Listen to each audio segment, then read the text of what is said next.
very warm welcome to our very first in our 2023 series of In Conversation with events, and indeed organised by the GDSE alumni team to bring together alumni, current students, parents and other GDSE family members.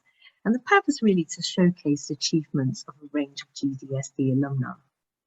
Now, we are very honoured to have Professor Sasha Roseneil with us today, and proudly to say Northampton High School alumna and finalist for the GDSE's 2022 Alumna of the Year Award. Now, before we get started, I'd like to take the opportunity to tell you a bit about Sasha. So Professor Roseneil's academic career has been devoted to understanding and challenging gender and other forms of inequality. Her research and media work have focused on the struggles of women and members of minoritized groups for social change and on transformations in gender relations, family, intimate relationships, and sexuality. She played an important role in establishing both the interdisciplinary fields of gender studies and psychosocial studies in the UK, and was the founding director of the Centre for Interdisciplinary Gender Studies at the University of Leeds over a long period from 1997 to 2004. Now, from 2018 to 2022, Professor Roseneil was Executive Dean of the Faculty of Social and Historical Sciences at UCL, where she also served as a Pro-Provost, Equality and Inclusion. As a Pro-Provost, she led significant change programs to advance equality, diversity and inclusion for staff and students at UCL. Professor Roseneil was appointed the Vice-Chancellor of the University of Sussex this year, becoming Sussex's 9th Vice-Chancellor and the university's first female Vice-Chancellor. So we're so proud this evening today to have Professor Roseneil with us. And now we'll proceed to the first question. So first, Sasha, let's go back to the beginning of your story. Can you tell us a little bit about your school days here in Northampton High School? What part did the school play in nurturing your interest in research and academia? Well, hello everyone. I can't see you, I can just see May, but I'm imagining people there. It's an incredible honour to be invited to do this, and a real pleasure. And thinking back to when I started at NHS, do you still call it NHS? Really anymore? No, we'd like to. Oh, okay. Yes. Okay. Yeah, we also called it Northampton High, but sometimes we called it NHS, but you know, that's a bit confusing to people who think of NHS as being a National Health Service. I started at the age of 12, so I kind of joined. Do you still have upper third, lower fourth, or do you use the kind of... No, okay, so lots has changed. Okay. So I joined at the age of 12, and I was only one of one or two girls joining at 12. You know, lots of new girls joined at 11, but there were also girls who'd been there kind of all the way through since, you know, 3 or 4. I came from a state middle school. I've been at a state middle school in Buckinghamshire, which ran from 8 to 12. So I felt like I was kind of arriving a bit at the wrong time, and a lot of friendship networks had already been established, and I felt a bit like an outsider for a while. I didn't, for instance, I hadn't made my apron in the upper thirds. Everyone made an apron in their I don't know what the class was, but anyway, in sewing, and that they then wore in food nutrition, home economics in the lower fourth, and I didn't have my apron because I hadn't been there to make it that year. But I mean, I found a kind of way to join, and I absolutely loved my time at the high school, most of it. It was much more challenging than the school I'd been to before, and I loved that. I had some difficult stuff going on at home, and my dad had had a serious illness and a series of strokes, and things were really hard at home. And my parents were divorced. That had happened before I came to the high school. So I had, quite tricky stuff going on at home, and school really was a bit of an oasis for me. It was a place that I could come and sort of not be at home and not have to think about what was going on at home. It was a challenging environment, in a really good way. I mean, the school stretched us, and we had to read widely. We didn't just kind of read to the exams. We read a whole range of different things that we were never examined on, and had some fantastic teachers, and a lot of fun. It was, I really enjoyed my school days. The sixth form was a bit different, because I think I was getting a bit bored by school by the time I was in the sixth form, and I got very involved in political activism. Also, this was the kind of early 80s, and there was a real sense, at least I felt a very real sense, that the world was on the kind of brink of nuclear war. And I got very involved in the anti-nuclear movement. I was involved in setting up a youth CND, Youth Campaign for Nuclear Disarmament group in Northampton. And I started sort of being very involved politically. And this was a bit in conflict with getting on with my A-levels. I wasn't always the best at attending at points in my sixth form. There was a moment when the deputy head, Miss Chapman, kind of took me aside and told me I was going to have to make a choice, between school and political activism. I actually ended up leaving school before I finished my A-levels, I had actually already got a place at Cambridge, so it wasn't such a kind of rebellious thing to do. I'd taken the Cambridge entrance exams and I had a place at Cambridge, but I did leave school before I took my A-levels, and went off and was sort of dedicated myself to political activism for a couple of years. And I lived at Greenham Common at the Women's Peace Camp, didn't ever go to Cambridge. Cambridge ended up not feeling kind of quite the right thing after that. I think, some of my teachers might have thought I was a bit of a troublesome sixth former. I mean, I loved the high school. I really did.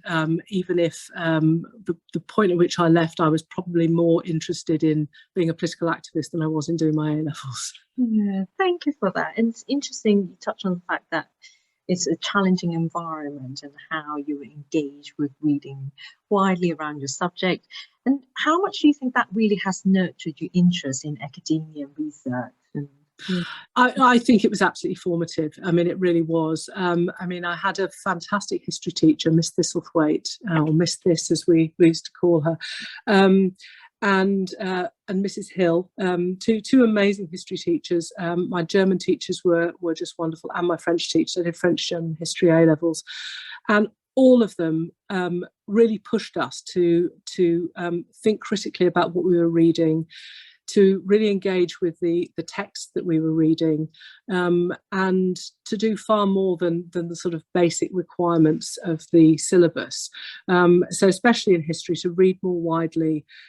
We did a lot of really interesting work with primary sources that I think gave me a taste for working with documents and trying to understand and analyse, original archival documents.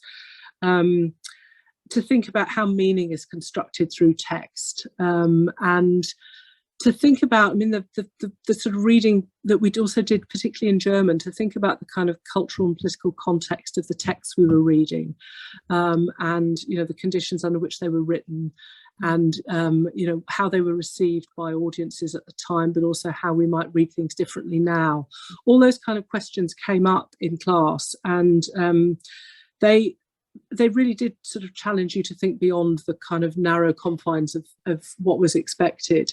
And I do remember asking in history, we were studying the history of mercantilism. And I remember asking a question of Mrs. Hill, was the history teacher who was teaching that particular bit of the syllabus. And I was asking her kind of, why did capitalism develop when it did, in the West, in the way that it did? And she sort of stood back and she said, well, that's not really a question for history A level. She said, that's a sociological question about the history of, about how capitalism came to be. And I thought, oh, okay, that's what I'm interested in. And that really did push me in a path to think, to kind of try to understand what sociology was, what the social sciences were. And, my kind of career as I suppose an interdisciplinary social scientist was, I think, formed at that moment where I realised I was interested in these kind of historical questions, but through a slightly different lens of trying to understand how social change comes about. And that there were different ways of doing that, and I wasn't perhaps a straightforward historian. And a big part of why I ended up not going to Cambridge was because I had a place to do history at Cambridge, and I realised I really wanted to do social sciences, and you couldn't at that point at Cambridge do social sciences in part one. You had to do something else first. And it really feels like, to me, it is now really enabled that aspect of kind of school journey, I suppose, thinking divergently and encouraging you to think in that interdisciplinary manner has really helped in shaping your academia, your research work. And so would you then agree or disagree with me to say, so did it all start here, you think? Did it all start there? Well, no. I mean, I came to the Northampton High at the age of 12, and I was probably quite well formed already. I mean, I think, I have to give my parents a lot of credit or blame, whichever way you want to see it. I mean, I think we're hugely formed by our kind of early childhoods, by our parents, by our wider families. And my family, I mean, it was quite a disrupted family. My parents got divorced, but it was always a place of kind of discussion, argument, debate. My dad, for instance, he thought that you should always have different political opinions around the table, and we took both the Daily Telegraph and the Morning Star in our house. So the Morning Star was the Communist Party newspaper. It still exists. And the Daily Telegraph, obviously, a kind of, established conservative establishment kind of paper. And I grew up reading both of them. And my mum, who divorced from my dad, she always had The Guardian. So I kind of grew up thinking that it was really important to kind of read different opinions. There was always a lot of debate and discussion around the kind of dinner table in my household and in my extended family. So I would say that I give them a lot of credit as well, or blame for how I ended up. But I mean, it was absolutely also nurtured at the high school too, where we had really the sharpest teachers who were very ready to kind of to see what girls were interested in and to kind of push them in directions and encourage them in directions that met their interests and challenged them. I would say I was still, very much that happens now still today. Good. Now,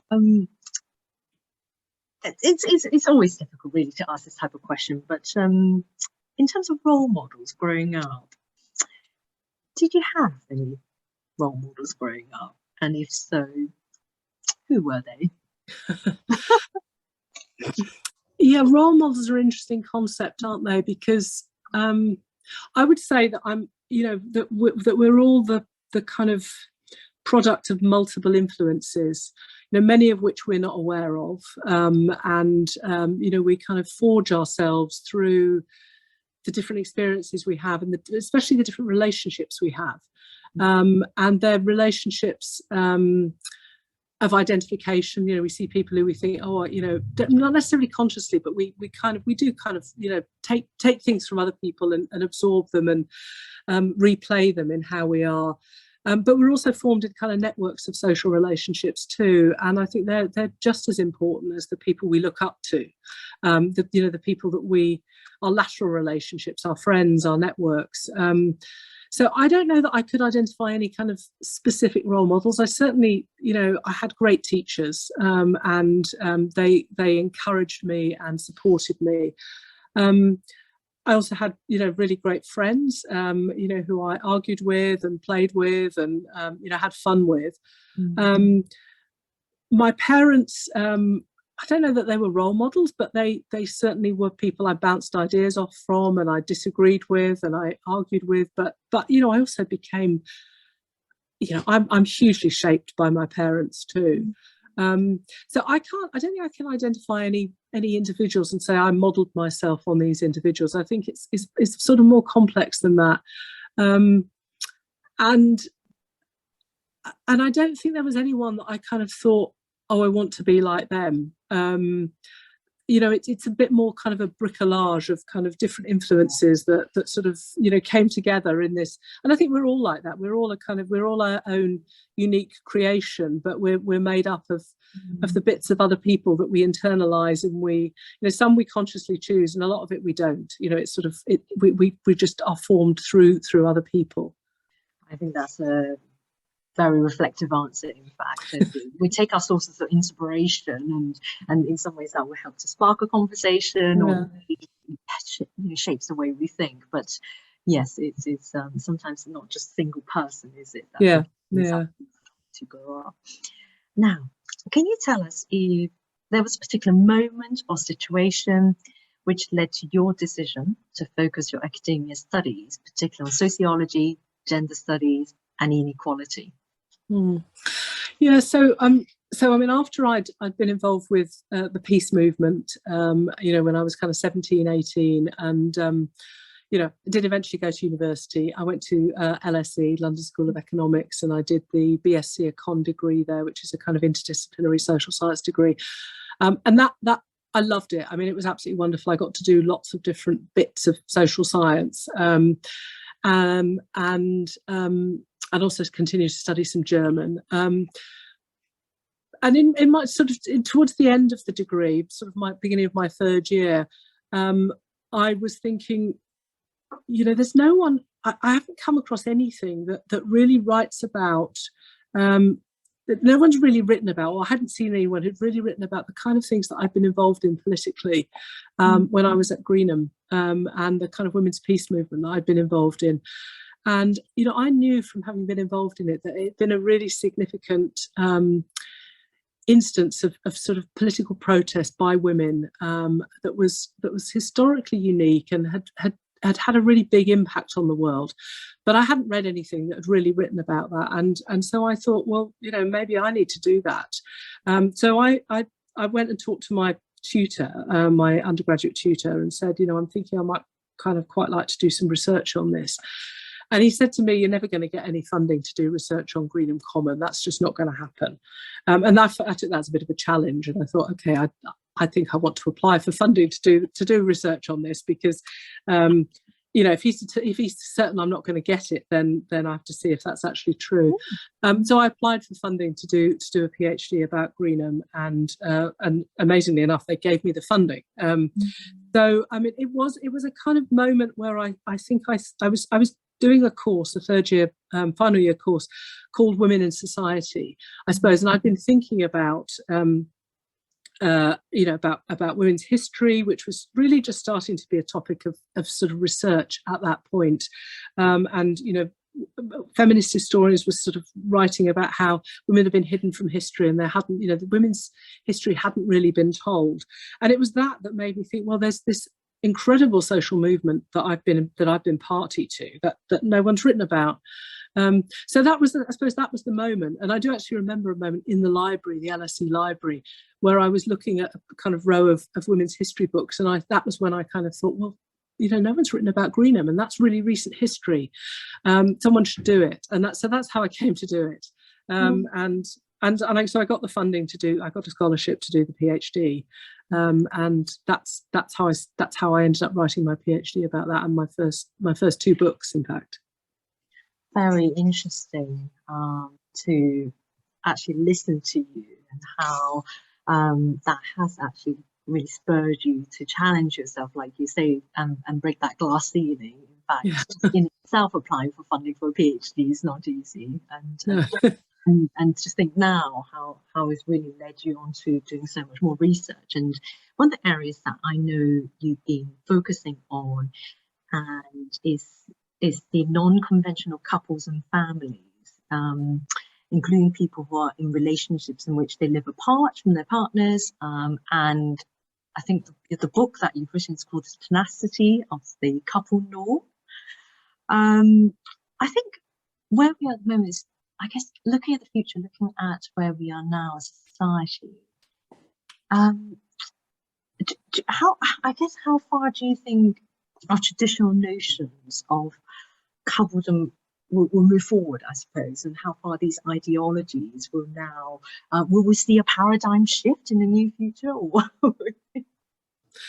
I mean, I think there's, my basic interest as an academic, I suppose, is in social change. It's understanding how, and this goes back to my kind of grounding in history and history A level at Northampton High, but I'm interested in how social change happens. And that's, in a sense, how I came at my PhD project about Green and Common. How did this social movement, this organisation, informal kind of activist organisation of women, change the world? What change did it bring about? And so the question of how social change happens has always sort of driven my research.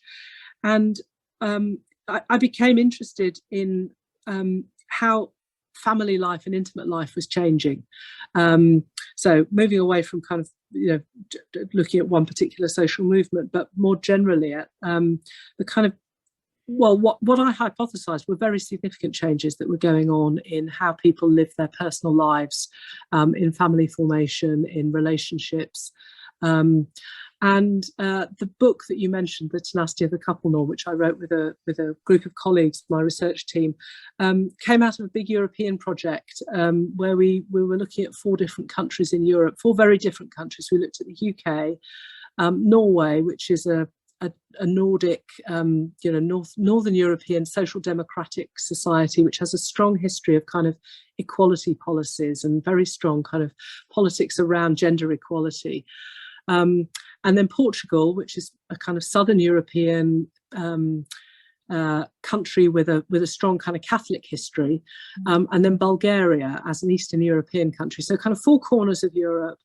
And what we looked at was we looked at how intimate life was changing in those 4 countries. And we didn't start off thinking we were going to write a book that was about the couple norm. But really that's what we ended up writing about, because across all 4 countries, there's a huge amount of change going on in how people live their personal lives and in the kind of ways that family life is being lived, over the last 40 years, really enormous changes. Marriage is no longer kind of compulsory in the way that it was 40 years ago. It's much more something people opt into. People get married later. Many people don't get married at all. Very large numbers of people have children outside marriage. There's been very, very big changes in family life. And indeed, marriage is no longer just a heterosexual institution in 3 of those countries. In Bulgaria, it still is, but in the UK, in Norway, and in Portugal, same-sex marriage is now, not just conceivable, but legal. And, again, sort of 40 years ago, that was somewhat unimaginable. So there have been huge changes. And our research kind of maps the kind of legal policy changes that have taken place.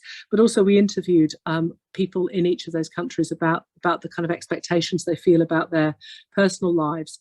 And what we found was that amidst all these changes, there's still a very, very strong norm, a strong set of social expectations and imperatives to be in a couple. So that couple may not have to be married anymore. You can be in a non-married couple, and the couple doesn't even have to be heterosexual anymore. There's been a huge loosening of expectations around that, but there's still a very strong expectation that people will be coupled, and that to be a kind of respected adult citizen, you should be coupled. So that was what we ended up writing the book about, is the way that expectation of coupledom remains at the kind of centre of all 4 countries. It's not mandated by law. No, the law doesn't say you have to be in a couple, but there's very, very strong social expectations. And so what we were interested in is, what does that mean for people who are not in a couple, or people who are in a couple that's not quite a kind of normal couple. So I've been very interested in people who are in couples where they don't live with their partner. And, large numbers of people actually are in non-cohabiting couples nowadays, where they live in a different place. They either live, they might live nearby, but they have separate households, and they're geographically separated. And so we're interested in that, and in same-sex couples, and the sort of diversity of different couples, but particularly actually in how difficult it is to be outside the couple, and how difficult it is to be single, and the kind of expectations that there are on people to kind of get coupled up, and a sense that people often have that they have failed if they're not in a couple. Very interesting. So through your research, I presume you really drill down to the intimate kind of conversations with people. Did it transpire? Were there any specific reasons as to this change in the traditional notions of coupledom, I suppose, in society? Were there any particular external factors that became apparent when you were doing your research? So, I mean, we were interested in trying to understand how this really significant transformation in expectations and ways of living that's taken place over the last 30, 40 years, how that's happened. And we traced the impact of particularly the women's movement in each of those countries, and the impact that feminism has had really in changing expectations and ways of behaving. And we deliberately set out not to interview people who explicitly kind of called themselves feminists, because if you go out and interview people who call themselves feminists, they might well kind of attribute their lifestyles to their feminism. But so we didn't sort of set out to interview people who were self-identified feminists, but what we saw was the very strong influence of feminist ideas about women's equality, through the stories that particularly women, but not just women, told us. It was very evident from how men talked too, that they had been influenced by feminist ideas, without sort of explicitly signing up to the kind of identity of feminist, but that they, the ideas about equality, and about kind of liberalization of expectations around what it is to be a respectable kind of person, a respectable ideas about how to live your life, what a family is, have changed very significantly. And we trace a lot of that to the impact of feminism in kind of subtle ways as it's operated through culture, but also through the law. And we also trace the way law and policy have changed in each of the 4 countries over the last 40 years.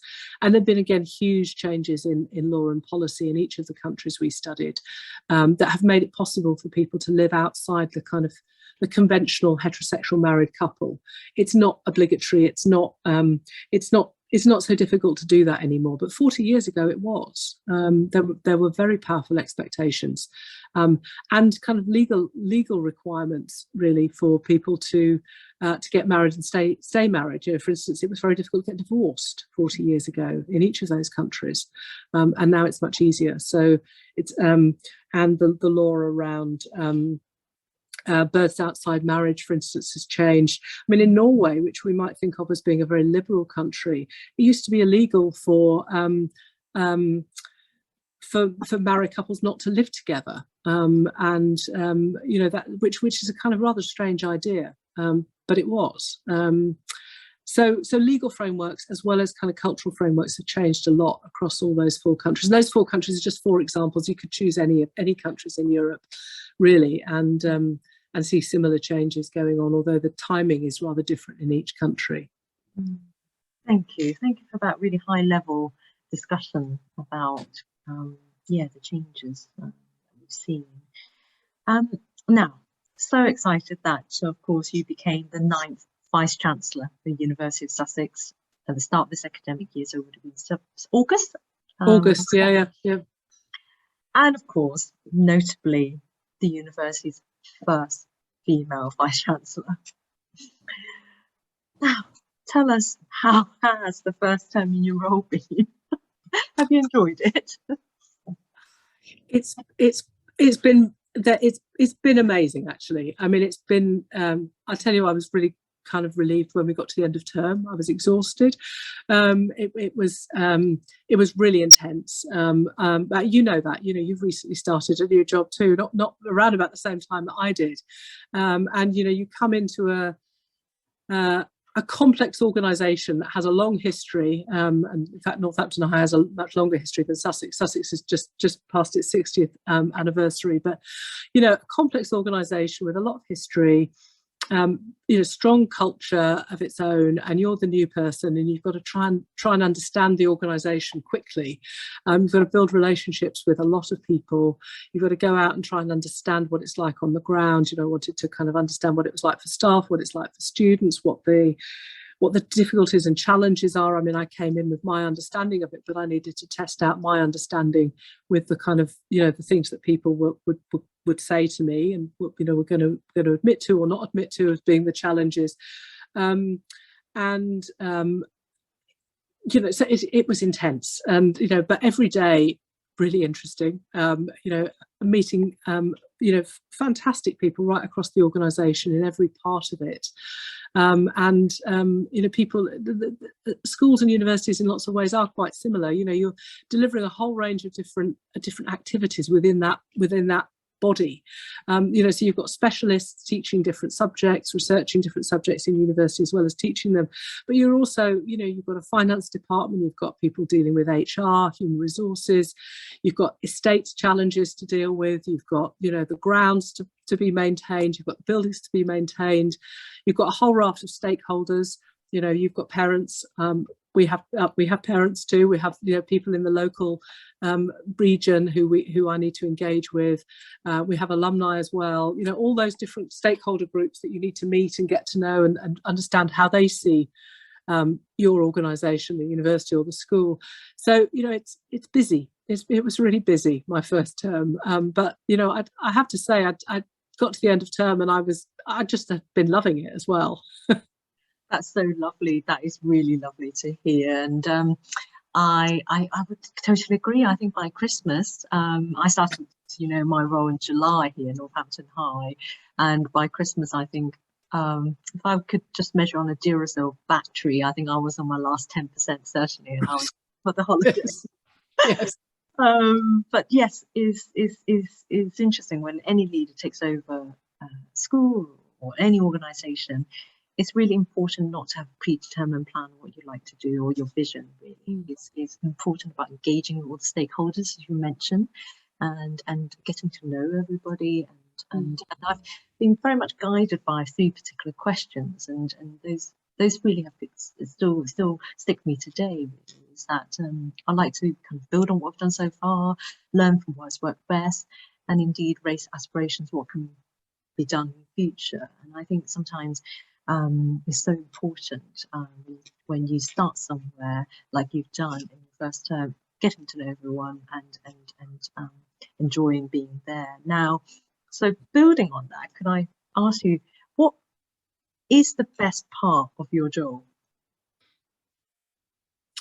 That's a good question. I think it is the range. You know, the fact that I do have to be over so many different things, and so, you know, every day is different and every day is challenging and interesting in new ways. And, you know, this morning I chaired our capital programme executive board meeting, where we have 32 live projects, transformation projects across the university, ranging from the network infrastructure replacement project, where we're having to kind of, you know, because we're a big campus, we've got very aging IT infrastructure. We've got to dig 333 kilometres of cable. You know, what did I ever know about network infrastructure replacement? You know, I'm having to learn about this. We've got lots of big capital projects, estates projects. You know, I'm having to learn about those. I'm having to work with the experts, provide challenge to the experts. You know, kind of you know, oversee and check that we're doing the right things, that we're going to deliver all these big projects. You know, £280 million worth of capital investment. Are we going to deliver it on time, on budget? I've got council, my board of governors, watching over me. You know, so there's that in a day like today. I'm doing this at the end of the day, which is really good fun. In the meantime, I've had one-to-one meetings with heads of schools, I've been and talked to our communications, marketing and advancement division, 60 colleagues, kind of asking me questions about, what's our strategy around the distinctiveness of Sussex, and why can't I get a room when I've got school visits? Why can't I book a room for them? Sort of throwing challenges and difficult questions at me. I just love it. I don't always have the answer. Very often I don't have the answer to the questions and the challenges, but I think a job where you're constantly learning and constantly being challenged to stretch yourself and think about new things, but also to build relationships. I mean, universities and schools are basically places of relationships, and we only do our best if the relationships within schools or universities are thriving. And so, I also love that about the job, is that it's about building relationships. Absolutely, I would 100% agree with you. Getting those relationships right and building them in a positive way is so important to achieving your long-term goals and your ambitions. Now, thinking back over all your amazing successes, what do you think has been the most challenging aspect of your career, and how did you overcome it? Most challenging aspect of my career. There've been a number of them. I could talk about a few moments. I mean, probably the most difficult time in my career was my mum had an accident, and she broke her neck, and she was paralysed from the neck down. I was working in Leeds. I've been working at the University of Leeds for a long time. I mean, I got my first academic job at Leeds after my PhD, and I was very happy at Leeds. I loved it. So, Leeds is a great university, and I've been there a long time, and I'd done lots of things, and I was very, embedded living in Leeds. And then my mum had this kind of cataclysmic accident, and her life was turned upside down. My sister lived in Australia, and I became her primary carer, and she was in hospital at Stoke Mandeville, and I was living in Leeds, and that was really not a very easy journey.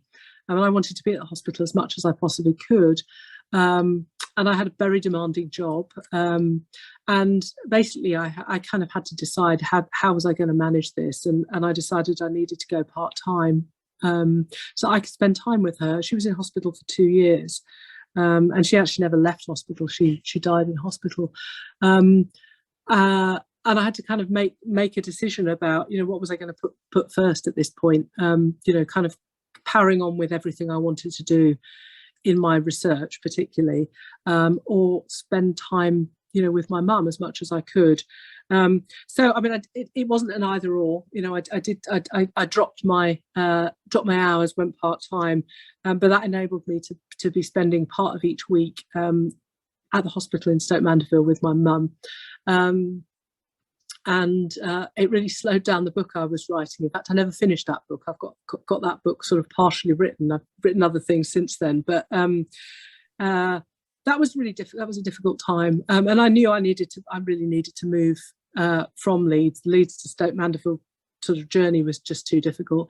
So, but jobs don't come up that often in academia. You're quite a specialist person by the time you're an established professor, and there aren't a lot of jobs. But I knew I needed to move south, and so I applied for a job in London at Birkbeck, University of London, and I got the job. I was really pleased about that. It was going to be a great move for me, and it was a good move, and it was actually really good to leave Leeds when I did. I've been at Leeds for 17 years, and that was quite it was a good time to leave, but I started my new job at Birkbeck just in the month that my mum died, so that was a pretty hard 2 years, and I think everyone has times like that in their lives when things are difficult, whether it's personal health challenges, whether it's parents or children, someone close to us inevitably in our life, gets sick, has difficult stuff happens, and you know, I never regretted for one moment. Actually, I don't regret that book's not finished. Maybe I'll finish it one day, maybe I won't. But you know, that time that I spent with my mum in hospital, those hours I spent sitting with her, talking with her, you know, that was very, very precious time. So that was a difficult period in my career. And I do sometimes think, oh, that book, you know, it sort of sits over me a bit, you know, thinking, are you ever going to go back and finish that? And maybe I will, or maybe I won't. But you know, we make choices, and there are some things sometimes that are more important than finishing the book you're writing. Absolutely, and thank you so much for sharing that personal story with us as well. But powerfully really came across. You are somebody who's resilient, full of grit, and I'm pretty confident you will finish the book when you're ready. Maybe one day. Now, this year, as you know, the GDSE celebrates its 150th anniversary. And it's part of our wish to form a collection of memorabilia from alumni from across 25 schools. Now, do you still have anything you've kept hold of from your time at Northampton High that I guess you particularly prize, and you're happy to share and tell us about? Oh, well, there's one material object that I have, which unfortunately I don't have with me, and I realised I really should have brought it so that I could show it to you. I have a school mug. So I joined the high school in the year after the 100th anniversary, the centenary, and there was a mug that I think probably every girl had been given. I don't know if you should probably have one somewhere. There must be a kind of archive. We do, yeah. You do? Do you have that? So I still have my school mug. I should have brought it in. But anyway, yes, I've still got my school mug, and that's a precious object. But also, where's my phone? On here, on this phone. So this is not a material object, it's just my phone. But on here, I have a WhatsApp group that I'm a member of, which is a WhatsApp group of my year from the high school. I don't know if any of them are on this, listening to this webinar, but it's been going for a while now, certainly quite a while before the pandemic, and we've been gathering in more and more girls from our year, and it's a very precious thing, and it's very lovely. We first it was, I don't know who actually set it up, can't remember who set it up, but you know, we're all owners of the WhatsApp group, and it's a lovely place of kind of news and updating and sharing of photos of dogs and hens. You wouldn't believe how many old girls have, I don't have any hens, but anyway, quite a lot of Northampton High School alum have hens, but we also have a lot of dogs between us, and there are some sheep and lambs and cats and children, and you know, all sorts of things. And I think, you know, we're all well into our 50s now, and I think kind of gathering together. I guess we first set this WhatsApp group up about 4 or 5 years ago, maybe 6 years ago. I think everyone was at kind of a point in their life where they were ready to reconnect. Quite a lot of the women on the WhatsApp had stayed in touch, but there were a lot of us who hadn't all been in touch with each other, that's for sure. So it's built a lot of connections again, and we've met up several times at the alumni lunch that takes place in January, and or it used to take place in January. Now it's happening in the summer this year, isn't it? I can't remember when it is. Yes, okay. So probably lots of us will gather there again. But there have also been other gatherings that take place. Anyway, that WhatsApp group, it was also very, very nice during the pandemic, and we were kind of updating each other on how we were all experiencing the pandemic. But it's also been a place where people have shared sad news about things that have happened in their lives. And good news, you know, lots of lovely stories as well about the success of children and the things that people have been doing in their own lives. It's just a really lovely space. So it's not a material object, but it's very real in my mental life, and really lovely. Well, it sounds like it's definitely a space to have shared memories together. And I do hope you will find everybody from your class. Yes, I think we're getting there. I'm not sure how many we've got now, but we're definitely sort of still gathering people. Good. Now, a slightly quirky question here for you. Who would be your 3 fantasy dinner party guests be and why? Oh wow. Okay, there's two ways that I could answer that. I mean, one I suppose is, I mean, if they're fantasy, they could be dead, couldn't they? Yes, absolutely. Yeah. I mean, I'd love my mum to come to my dinner party. So she died in 2007, and I'd love to be able to tell her that I'm a vice chancellor. You know, that would be so nice. And my dad, actually, and my mum and dad hadn't been in the same place for many years because they divorced when I was 8. So it's kind of, it is a fantasy to think that I could get them, but my dad's been dead even longer than my mum.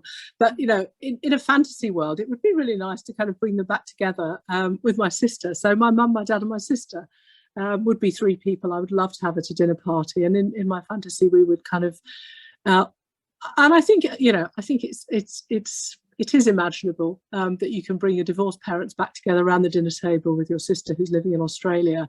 And Justine and I could sort of tell our parents what's been happening in our lives, and you know, they could acknowledge that, you know, that actually they did some good things, and that was, you know, having me and my sister. So that's a bit of a fantasy. It's a sort of reparative fantasy of kind of making the world right again, I suppose, when you've lost your parents and so on. But I mean, another way of approaching it would be saying who would be really interesting, you know, to have dinner with. That's my very personal take on it, I suppose. You know, bring my family back together. But another way of looking at it would be, I would really love to meet Michelle Obama. I think she's just amazing. I mean, you know, I wouldn't say she's a role model. I haven't modelled myself on her, but I mean, she's quite a heroine. You know, I would absolutely love to have dinner with Michelle Obama. I've also always absolutely loved the writing of Virginia Woolf, and I don't know about Virginia Woolf and Michelle Obama together, but you know, they're two. Virginia Woolf actually comes from kind of around here in Sussex too. She, you know, I've either worked very close when I worked at Birkbeck and UCL. Virginia Woolf lived in Bloomsbury, and you know, she also lived at Charleston, which is very close to Sussex. But her work has always been really important to me. I've always loved her writing, and I think she would be really interesting to have at a dinner party. So I guess, yeah, Michelle Obama, Virginia Woolf. Who else would I add into the mix? Gosh, I don't know. I don't know who else. I'll tell you who. Okay, so I've no idea how many on this call would remember her, but I would invite Miss Thistlethwaite, my history teacher from the high school, Miss This, who I just loved, and we all loved. I mean, we often reminisce about school teachers on our WhatsApp group, and Miss This was a very well loved teacher, who was an inspirational teacher of history, and really did, I think, infuse me with a kind of passion for asking the why questions, you know, about why and how does social change happen. And she had a great sense of humour. She had very high standards for us all, but quite a wry sense of humour. And she really did, I think, teach me to think. She was also a Quaker, had a very interesting. Well, she didn't at all push. Quakers don't push their ideas on anyone, but I think she had a very interesting kind of way of approaching the world, interesting value set, interesting set of beliefs, and yeah, I'd love her to come to the dinner party as well. Gosh, what a distinguished list of guests you've shared with us. I hope that I can join you too. So. Oh, will you come as well? Absolutely, the more the merrier. Definitely. We're nearing the end of this conversation, and I've got one final question to ask you. Is there a message that you'd like to leave with girls who are at school today, and indeed probably on the call now, and maybe considering a career in research, academia and gender studies? What would that message be? I suppose my message to any girl, young woman listening to this is to work out what it is that really interests you, and you know, to follow that, and recognize that it's not necessarily a path that someone else has charted before you. It's not necessarily kind of what, you know, I mean, I remember I went to the careers office when I was at LSE, you know, sort of engage, you're supposed to engage with the careers office, and you know, what career could I do? And, you know, I was doing a lot of, in my interdisciplinary social science career, I was doing a lot of sociology, and they said, oh, you should be a probation officer. And I didn't want to be a probation officer. Nothing could be further from kind of what I'm interested in. I remember when I was at school, I thought I might be a lawyer. I was really interested in justice and injustice, and I still am. And actually, I had a backup plan that if I hadn't got my PhD scholarship, I was going to go and do a law conversion course and train to be a barrister. But I had no idea that there was a possibility that I could make a kind of life and a career studying, writing about, investigating, you know, gender, family, sexuality, social movements, you know, big questions about how social change is created. Now, that's not a career path that's mapped out for you. But I kind of just found a way to kind of follow what I was interested in. So I suppose my message is, you know, just don't be driven down a path too quickly that isn't the path of your choosing. Give yourself some time and space to work it out. I mean, I never also thought I would train as a psychotherapist. So in my 40s, I trained as a psychotherapist, as a group analyst. You know, that was a kind of long training that I did alongside my kind of day job. I did my placement in the NHS, and I did the kind of course on weekends and evenings.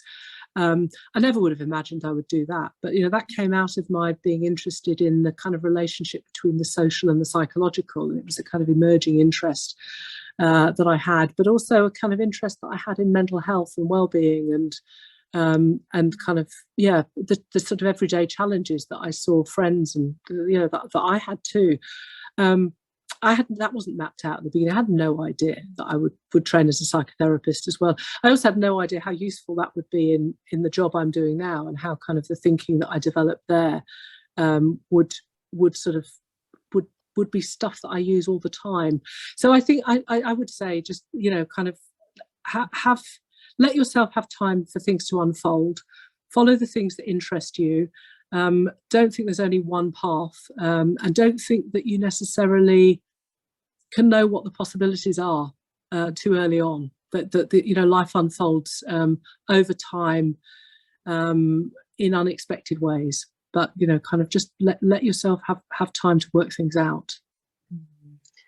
Wow. Thank you for your wise counsel and sage advice. A very powerful message to certainly end our conversation today. And I have to say thank you so much for giving up your time to speak to me today, Sasha.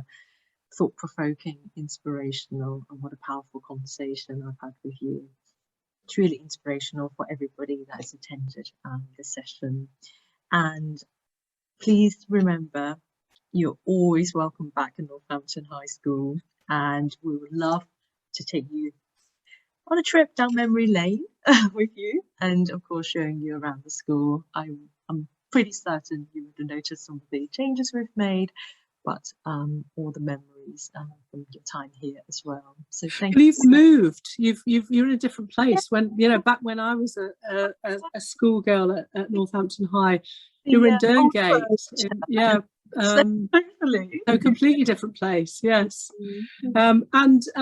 Yeah, I mean, it'd be lovely to meet you. I think it's really exciting, your leadership of the school, and really interesting to see how you take the school in new directions, but whilst remaining true to what it's always done so well, you know, which is, I think, to kind of open up new worlds, new kind of imaginations for the girls who go there, and kind of an ability to think for themselves and explore ideas and develop their creativity. And I mean, I'd love to come back and visit. Well, an invite is definitely there. Thank you. Thank you very much. And I'll now hand over back to Nick. Thank you very much, May and Sasha. That was absolutely wonderful. I really enjoyed it. I loved how heartfelt all your responses were, Sasha. And I think I and the rest of the audience all really want to come to your dinner party. So you're going to have okay, lots. so it's going to be a really big party. We're not just going to have three people at it. It'll be a buffet, and there'll be lots of tables, and people can move around, circulate, and talk to lots of different people at that dinner party. It sounds wonderful. Thank you so much for your time, both of you. And thank you to everyone who came along to listen. It was wonderful. And wonderful. There will be some more In Conversation With events throughout the year with some of our wonderful alumni from all 25 of the GDST schools. Thank you very much. Thank you for this opportunity. It's been lovely talking to you, May, and nice to meet you, Nick. Nice Bye-bye. Thank you, everyone.